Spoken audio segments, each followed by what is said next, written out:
चलिए, वो घड़ी आ गई जिसका था इंतज़ार। यानी आप लोगों ने बहुत दिन से कहा था कि सर जो है 12th की उर्दू क्लास की कहकशां की जो है क्लास लेकर के आइए, तो हम लेकर के आ गए हैं। मंजिल की जुस्तजू है तो कर जुहद मुसलसल, यूँ मुफ्त में चांद सितारे नहीं मिलते। इसी मकसद के तहत कि आप लोगों ने बहुत दिन से डिमांड कर रखा था, हमारे क्लास के बच्चे ने 12th सर ऑनलाइन क्लास लेकर के आइए, क्लास 12th की कहकशां की बुक लेकर के आइए, हम लोगों को पढ़ाइए, बहुत दिक्कतें होती है। तो हम आप लोगों के डिमांड पर ये आज की ये क्लास लेकर के आए हैं। अगर जो है इस क्लास में कुछ कमी बेसी या कुछ ऐसा लगे कि जो आप हमको देना चाहते हैं राय के तौर पर, मशवरा के तौर पर, तो आप कमेंट बॉक्स में ज़रूर लिखिएगा। तो हम बिला ताख़िर आज की ये क्लास शुरू करते हैं। खाका क्या है? ये कहकशां बुक की जो है सबसे पहली लेसन जो है, सबसे पहला सबक कहकशां बुक का कौन सा है? खाका है। ये खाका को किसने लिखा? इस खाके को किसने लिखा? नज़ीर अहमद की कहानी। उसमें जो है ये खाका कौन सा खाका है? नज़ीर अहमद की कहानी। इसको लिखा किसने? मिर्ज़ा फ़रहतुल्लाह बेग ने।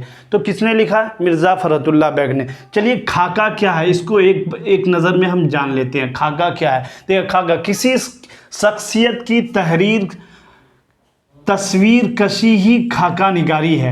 यानी किसी शख्सियत, कोई भी व्यक्ति, उसके बारे में कुछ लिख देना, उसका नक्शा उतार देना, उसकी ज़िंदगी कैसी थी, वो कैसे, उन्होंने पढ़ाई कहाँ से की, उनकी परवरिश कहाँ से हुई, उनकी पैदाइश कहाँ हुई, और जो है उन्होंने कौन कौन सी किताबें लिखी, इसी के बारे में लिख देना, यही खाका कहलाता है। तो वही कहा है कि किसी शख्सियत की तहरीर तस्वीर कशी ही खाका निगारी है। तस्वीर कशी यानी किसी शख्सियत की तहरीर, किसी व्यक्ति, कोई पर्सन है, कोई शख्स है, उसके बारे में तहरीरी शक्ल में हमने कुछ लिख दिया, तो क्या हुआ? समझिए कि हमने उसकी खाका निगारी कर दी। चलिए, मिर्ज़ा फ़रहतुल्लाह बेग अपने उस्ताद, मिर्ज़ा फ़रहतुल्लाह बेग ने अपने उस्ताद डिप्टी नज़ीर अहमद का खाका लिखा।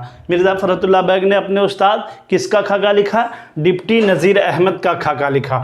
डॉक्टर नज़ीर अहमद की कहानी कुछ मेरी और कुछ उनकी ज़बानी के उन्वान से लिखा।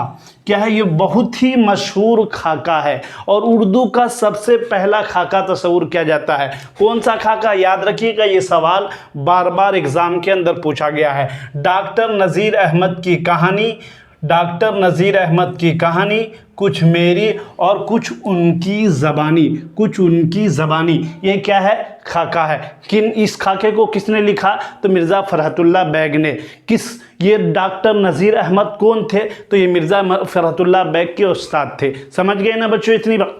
चलिए, कि उन्वान से लिखा, ये समझ गए, जिसे खाका निगारी की तारीख में शाहकार तस्वुर किया जाता है। हम बोले ना कि सबसे पहला खाका अगर कहीं भी क्वेश्चन में आपसे आ जाए, वो स्टेट के हो या बीपीएससी के हो, किसी भी क्वेश्चन में आपसे पूछा जाए या आपके 12th के एग्ज़ाम में हो, तो आप क्या बोलेंगे कि मिर्ज़ा फ़रहतुल्लाह बेग ने सबसे पहला खाका लिखा, जिस खाके का नाम था डॉक्टर नज़ीर अहमद की कहानी कुछ मेरी और कुछ उनकी ज़बानी। इतना समझ गए हम लोग? तो फिर उसके बाद रशीद अहमद सिद्दीकी, ये हो गया।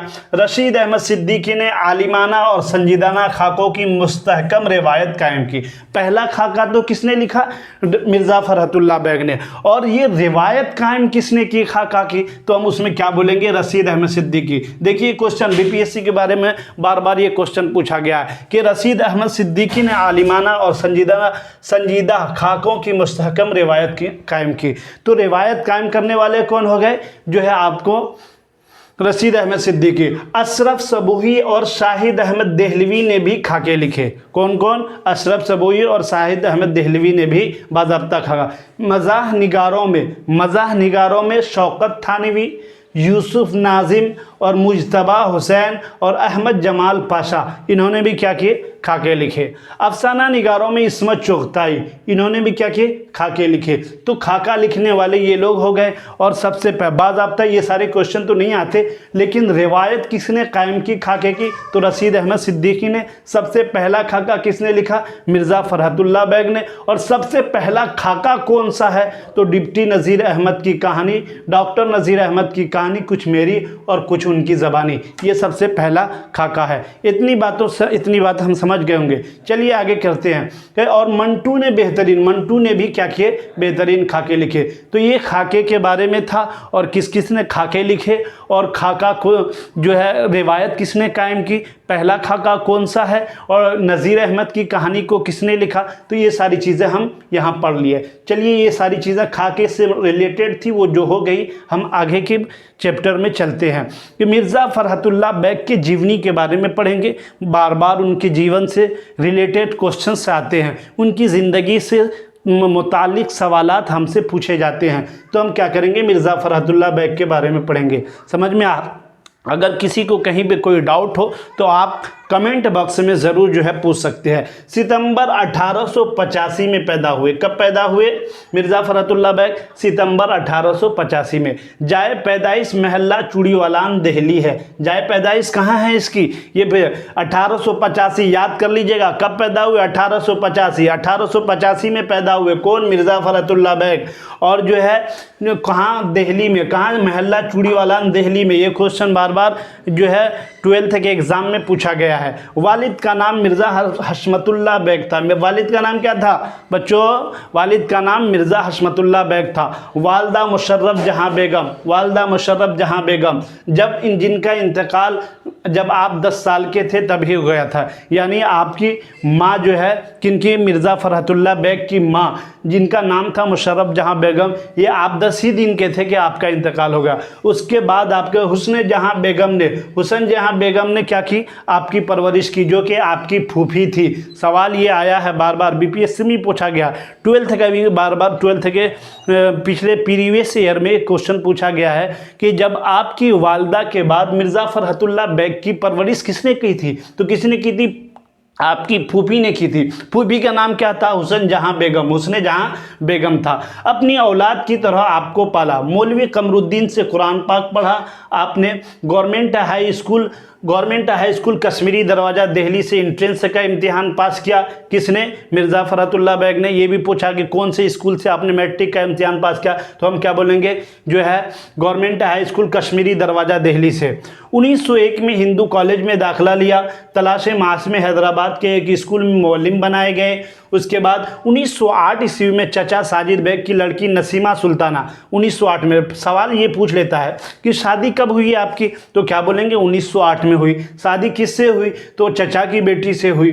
चचा का नाम क्या था? तो साजिद बैग नाम था। फिर उसकी बीवी का क्या नाम था? जो है मिर्ज़ा फ़रहतुल्लाह बैग की बीवी का नाम, तो क्या बोलेंगे? नसीमा सुल्ताना। बीवी का क्या नाम था मिर्ज़ा फ़रहतुल्लाह बैग की? नसीमा सुल्ताना। और दूसरी शादी जो है, यानी दूसरी शादी जो है हमीदा सुल्ताना। क्या हुआ था कि नसीमा सुल्ताना का इंतकाल हो गया, जिसके बाद उसी की बहन से शादी की। किसने? मिर्ज़ा फ़रहतुल्लाह बैग, जिनका नाम था हमीदा सुल्ताना। इतनी बातें क्लियर हो गई होंगी। चलिए आगे चलते हैं। फ़रहतुल्लाह बैग का इंतकाल 27 अप्रैल 1947 को हुआ। फ़रहतुल्लाह बैग का इंतकाल कब हुआ? 27 अप्रैल 1947 को। पैदा कब हुए थे? 1885 में। यानी जब हमारा देश आज़ाद हुआ था उसी वक्त जो है इनका इंतकाल, उसी के करीब जो है इनका इंतकाल हुआ। तो याद कर लीजिएगा कि अगस्त 1947 को हमारा देश आज़ाद हुआ। उसी से 4 महीना पहले अप्रैल में क्या हुआ? जो है मिर्ज़ा फ़रहतुल्लाह बैग का इंतकाल हुआ। चीज़ों को अगर किसी चीज़ से जोड़ के रखिएगा ना तो आपको याद रहेगा। पैदाइश कब हुई? 1885 में। इंतकाल कब हुआ? 1947 में। चलिए, आर्ज़े क़ल्ब किस वजह से, यानी कि हार्ट अटैक आने की वजह से। किस वजह से? आर्ज़े क़ल्ब जिसको कहा गया, यानी हार्ट अटैक आने की वजह से किसका? मिर्ज़ा फ़रहतुल्लाह बैग का इंतकाल हो गया था। चलिए, सराय इलाही चमन में सुपुर्दे खाक हुए। कहाँ दफनाए गए? तो सराय इलाही चमन में। फिर उसके बाद डॉक्टर नज़ीर अहमद की कहानी कुछ मेरी कुछ उनकी ज़बानी शाहकार खाका है। ये किसका खाका है? तो क्या बोलेंगे? मिर्ज़ा फ़रहतुल्लाह बैग का। चलिए, आपकी यादगार तहरीर में दिल्ली का, और इसके अलावा आपने यानी इस खाके के अलावा डॉक्टर नज़ीर अहमद की कहानी कुछ मेरी और कुछ उनकी ज़बानी के अलावा आपने क्या क्या लिखा? तो दिल्ली का एक यादगार मुशायरा, दिल्ली का यादगार मुशायरा किनकी लिखी हुई है, तो क्या बोलेंगे, मिर्ज़ा फ़रहतुल्लाह बेग की। किसकी है, मिर्ज़ा फ़रहतुल्लाह बेग की। दिल्ली का एक यादगार मुशायरा फूल वालों की सैर, ये भी मिर्ज़ा फ़रहतुल्लाह बेग की है। ये चीज़ें आप नोट कर लीजिएगा, अपनी एक कॉपी रखिए, पेन रखिए, वीडियो देखते वक्त या क्लास में जो हैं बैठे हुए हैं, सबसे मेरी आग्रह है कि आप कॉपी और पेन का यूज़ कीजिए। हर एक चीज़ को जो है आप अपनी कॉपी पर नोट करते जाइए। मंजिल की जुस्तजू है कर जोहद मुसलसल, यूँ मुफ्त में चांद सितारे नहीं मिलते। आप सोचेंगे हम सिर्फ वीडियो देख लिए, क्लास में बैठ कर के पढ़ लिए और चीज़ें याद हो जाएंगी, ऐसा नहीं है दोस्तों। हमें खुद मेहनत करनी पड़ेगी बच्चों, खूब पढ़ना पड़ेगा, उसको लिखना पड़ेगा। तो चलिए हम लौटते हैं अपने क्लास की तरफ कि एक यादगार मुशायरा फूल वालों की सैर, एक यादगार मुशायरा फूल वालों की सैर। और आपके मज़ामीन हैं मज़ामीन फ़रहत, याद रख लीजिएगा, मज़ामीन फ़रहत, फूल वालों की सैर, एक यादगार मुशायरा, ये सब आपकी तसानीफ़ हैं। और फ़रहत ये कितने जिल्दों में, मज़ामीन फ़रहत के बारे में सवाल आता है, ये कितने जिल्दों में शाये हुआ था, तो हम क्या बोलेंगे, 7 जिल्दों में शाये हुआ। और शाये हुई कितने जिल्दों में शाये हुई, 7 जिल्दों में। आपकी दिगर किताबें इंशा, आपकी दिगर किताबें कौन कौन सी है, इंशा, दीवाने यकीन, दीवाने नज़ीर, मेरी दास्तां, मेरी शायरी अहम है। ये सारी किताबें जो हैं किन की है, मिर्ज़ा फ़रहतुल्लाह बेग की हैं। या एक बार मैं उसको दोहरा देता हूँ ताकि आपके जहन में बैठ जाए। अगर जहन में नहीं बैठ रहा है तो आप कॉपी पर नोट कर लीजिए, 2 से 4 बार पढ़ेंगे, इंशाल्लाह याद हो जाएगा, फिर कभी नहीं भूलेंगे। ऐसा पढ़ें कि याद हो जाए। तो क्या है, कौन कौन सी किताब है, तो दिल्ली का एक यादगार मुशायरा, ये एक तसनीफ़ है, फूल वालों की सैर, उसी तरह आपके मज़ामीन फ़रहत जो 7 जिल्दों में शाये हुए, और इंशा, दीवाने यकीन, दीवाने नज़ीर, मेरी दास्तां। तो चलिए दोस्तों, आज की हमारी क्लास यहीं तक थी और हम जो है आज इसको ख़त्म करेंगे। लेकिन इससे पहले मैं कह देना चाहता हूँ, जो लोग डिमांड कर रहे हैं कि सर जो है क्लास 12 की एक वीडियो जो है हमारे लिए बनाइए जो एग्ज़ाम से रिलेटेड हो, तो हम लेकर के आ गए। अगर आपको ये वीडियो अच्छी लग रही है तो आप कमेंट बॉक्स में ज़रूर बोलिएगा कि सर ये वीडियो अच्छी लग रही है, इस तरह की वीडियो आप लेकर आते रहिए। बहुत बहुत शुक्रिया आप लोगों का हमारे क्लास में और हमारे इस चैनल पर आने के लिए, बहुत बहुत शुक्रिया।